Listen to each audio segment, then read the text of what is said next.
নমস্কার, Shubhankar call YouTube চ্যানেলের পক্ষ থেকে আপনাদের প্রত্যেককে জানাই স্বাগত। পশ্চিমবঙ্গের সরকারি চাকরির যে ক্ষেত্রে যে রিজার্ভেশনের যে রোস্টার 100 পয়েন্ট রোস্টার, সেটা আবার নতুন করে আপডেটেড করেছে এবং নতুন করে সেই 100 পয়েন্ট রোস্টার আপডেট হয়েছে। এবং এটা নিয়ে যেমন অনেক প্রশ্ন অনেকের মধ্যে রয়েছে, আনরিজার্ভডের ভ্যাকেন্সি খুব কমে গেছে কিনা বা ইত্যাদি ইত্যাদি, এবং অনেক কনফিউশনও তৈরি হচ্ছে। তো সেটা নিয়েই আজকের এই ভিডিওটা, চলুন শুরু করা যাক। ভিডিও শুরু করার আগে একটা ছোট্ট ঘোষণা আপনাদের প্রত্যেকের জন্য। টেক্সট বুকের নাম আশা করি প্রত্যেকে জানেন, ইন্ডিয়ার টপ কোচিং ইনস্টিটিউট এবং সবচেয়ে বিখ্যাত মক টেস্টের জন্য অ্যাফোর্ডেবল ফিচে কোয়ালিটি মক টেস্ট, অসংখ্য মক টেস্ট এখানে আপনারা পেয়ে গিয়ে থাকেন বিভিন্ন এক্সামের জন্য। একটা সাবস্ক্রিপশনের আন্ডারে বিভিন্ন এক্সামের মক টেস্ট আপনারা পেয়ে গিয়ে থাকেন। তো এই টেক্সট বুকের একটা কিন্তু পাস করে পরীক্ষা সেল আসছে, সেটা শুরু হবে 10ই ফেব্রুয়ারি এবং 10ই ফেব্রুয়ারি 11ই ফেব্রুয়ারি সেলটা চলবে। এবং এই 10ই ফেব্রুয়ারি রাত 12টা থেকে 1টার মধ্যে যারা সাবস্ক্রিপশন নেবেন তারা কিন্তু মাত্র 299টা কিন্তু টেক্সট বুক পাস প্রোর কিন্তু সাবস্ক্রিপশন পেতে পারেন। তো যাদের ইন্টারেস্ট রয়েছে, যারা মনে করছেন টেক্সট বুকের মাধ্যমে নিজের প্রিপারেশনকে বুস্ট আপ করবেন, মক টেস্ট দেবেন বিভিন্ন দিয়ে নিজের প্রিপারেশনকে আরও বেটার করবেন, তারা কিন্তু ডেসক্রিপশন চেক করতে পারেন। ডেসক্রিপশনে লিঙ্ক প্রোভাইড করা থাকবে, SUBE শুভ কোডটা ইউজ করলে এক্সট্রা আপনারা ডিসকাউন্ট কিন্তু পেয়ে যাবেন। দেখতে পাচ্ছেন আপনাদের সামনে কলকাতা গেজেট, কলকাতা গেজেট, সেখানে কিন্তু এটা পাবলিশ হয়েছে 27শে জানুয়ারি, 27/1/2026 তারিখে গভর্নমেন্ট অফ ওয়েস্ট বেঙ্গলের তরফ থেকে, লেবার ডিপার্টমেন্টের তরফ থেকে। এই যে আপনাদের নতুন 100 পয়েন্ট রোস্টার, আমি পুরোটা পড়ে সময় নষ্ট করছি না, আপনাদের জাস্ট দেখিয়ে দিচ্ছি। এখানে 100 পয়েন্ট রোস্টার মানে কি অ্যাকচুয়ালি? 100 পয়েন্ট রোস্টার মানে মনে করুন কোনো একটা সরকার কোনো একটা নিয়োগ করতে চাইছে, মনে করুন 100টা ভ্যাকেন্সি রয়েছে। এই 100টা ভ্যাকেন্সির মধ্যে কে কতগুলো ভ্যাকেন্সি পাবে, ইউআর কতগুলো ভ্যাকেন্সি পাবে, আনরিজার্ভ ক্যাটাগরি কতগুলো ভ্যাকেন্সি থাকবে, শিডিউল কাস্টের জন্য কতগুলো ভ্যাকেন্সি থাকবে, শিডিউল ট্রাইবের জন্য কতগুলো ভ্যাকেন্সি থাকবে, ইকোনমিক্যালি উইকার সেকশনের জন্য কতগুলো ভ্যাকেন্সি থাকবে, আদার ব্যাকওয়ার্ড ক্লাস এ এবং আদার ব্যাকওয়ার্ড ক্লাসেস বি এর জন্য কতগুলো ভ্যাকেন্সি থাকবে, সেটার একটা ডিভিশন হচ্ছে এই 100 পয়েন্ট রোস্টার। এবং এই 100 পয়েন্ট রোস্টার অর্থাৎ 100টা ভ্যাকেন্সি থাকলে এরকম হবে, এই অনুযায়ী অর্থাৎ 1000টা যদি ভ্যাকেন্সি থাকে তাহলে এই অনুযায়ী 100 মানে অ্যাকচুয়ালি পার্সেন্টেজের ভিত্তিতেই এটা করা হয় আর কি। অ্যাকচুয়ালি 100 পয়েন্ট রোস্টার মানেটাই হচ্ছে ওটা, যে 100র মধ্যে এই রোস্টার অনুযায়ী আর কি করা হবে আর কি সেটা। এবার যখন ভ্যাকেন্সিটা 1000 হয়ে যাবে, 10,000 হয়ে যাবে, তখন এটাই ফলো করে আবার কিন্তু সেই ভ্যাকেন্সিটাকেও 10,000 ভ্যাকেন্সি থাকলেও সেটাকেও ডিভাইড করা হবে, 1000 ভ্যাকেন্সি থাকলেও সেটাকেই ডিভাইড করা হবে। এই 100 পয়েন্ট রোস্টার এক থেকে দেখতে পাচ্ছেন, ফার্স্ট ভ্যাকেন্সি শিডিউল কাস্টের জন্য, second vacancy unreserve, third vacancy EWS/EC, fourth vacancy schedule tribe, fifth vacancy unreserve ex serviceman in group D post, sixth vacancy হচ্ছে OBC category A, seventh vacancy যাবে কিন্তু schedule caste EC, eighth vacancy যাবে unreserved, ninth vacancy যাবে OBC category B, tenth vacancy যাবে unreserved EC। এরকম করে করে 100টা ভ্যাকেন্সিকে এরকমভাবে কিন্তু ডিভাইড করা হয়। এবার বহুজনের একটা প্রশ্ন যে, বা বহুজন জিজ্ঞাসা করছে যে ইউআরের ভ্যাকেন্সি অত্যন্ত কমে গেছে।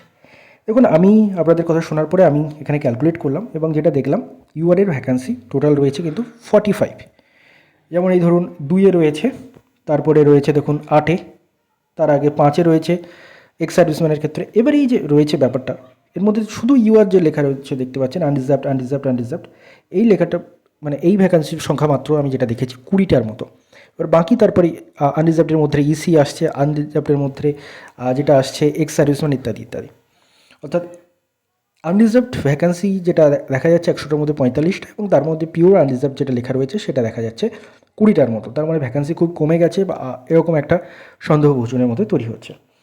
তো দেখুন, যেটা হওয়া উচিত সেটা হচ্ছে একটা, আমি শুনেছি বা জেনেছি বিভিন্নভাবে অনেক দিন থেকে, মানে এখন জানিনি, সুপ্রিম কোর্টের একটা জাজমেন্টেও একসময় বলেছিল যে 50% সিলিং থাকবে, অর্থাৎ ইউআরের ভ্যাকেন্সি বা আনরিজার্ভড ক্যাটাগরি বা জেনারেল ক্যাটাগরি ভ্যাকেন্সি এটা 50%-এর কম কখনোই হবে না। তো এখানে সেটা মানা হচ্ছে কিনা সেটা লিগাল টার্মে যারা লিগাল এক্সপার্ট তারাই বলবেন, তবে আমার সাধারণ মাথায় যেটা আমি দেখেছি 45টা, এবং এটা আজকে থেকে নয়, এর আগেও এরকমই ছিল যতদূর আমি দেখেছি। তো এই হচ্ছে ব্যাপার। এবার কথা হচ্ছে এই যে ভ্যাকেন্সিগুলো আনরিজার্ভ EC, অনেকে বলছেন এটা নাকি নতুন অ্যাড করা হয়েছে, এর জন্য আনরিজার্ভডের যে ভ্যাকেন্সি তার থেকে আরও কমে যাচ্ছে। EC ব্যাপারটা কি, তো এটা নিয়ে একটু আলোচনা করা যাক। প্রথমত দেখুন, এই EC হচ্ছে এক্সামটেড ক্যাটাগরি, আমি যেটা দেখলাম আর কি, এক্সামটেড ক্যাটাগরি, এবং এটা এমন নয় যে এই যে রোস্টারটা হয়েছে এই রোস্টারে প্রথমে এসেছে, এটা আগেও ছিল। আমি আপনাদের দেখিয়ে দিই, এটা দেখাতে চাইছি। এটা হচ্ছে আনরিজার্ভড EC লেখা রয়েছে, দেখতে পাচ্ছেন। এই আনরিজার্ভড ECটা এর আগের রোস্টারগুলোতেও ছিল, সেটা আমি আপনাদের এক্সাম্পল হিসেবে রাখি। এটা দেখতে পাচ্ছেন আপনারা 2011 সালের রোস্টার, বহু আগের রোস্টার, সেখানেও কিন্তু এই দেখুন আনরিজার্ভড ইসি লেখাটা কিন্তু তখনও রয়েছে। অর্থাৎ এমন নয় যে এটা এইবারের রোস্টার নতুন করে সংযোজিত হয়েছে, আগেও ছিল। যে কমেন্টগুলো আমি পাচ্ছি সেগুলো আমি আপনাদের ক্লারিফাই করার চেষ্টা করছি যে আনরিজার্ভ ইসি আগেও ছিল। তো ইসি ব্যাপারটা কী অ্যাকচুয়ালি? সিম্পল গুগল সার্চ করলে আপনারা পেয়ে যাবেন ইসি হচ্ছে exempted categories, refers to a specific category of applicants often including those who held experience certificates from census operations, land losers whose land was acquired by the government or specific categories of ex serviceman as recognised by the directorate of employment West Bengal. This clarification are used to define the 100-point roster system for direct recruitment in the state service, ensuring the specific designated posts are allotted to these respective categories.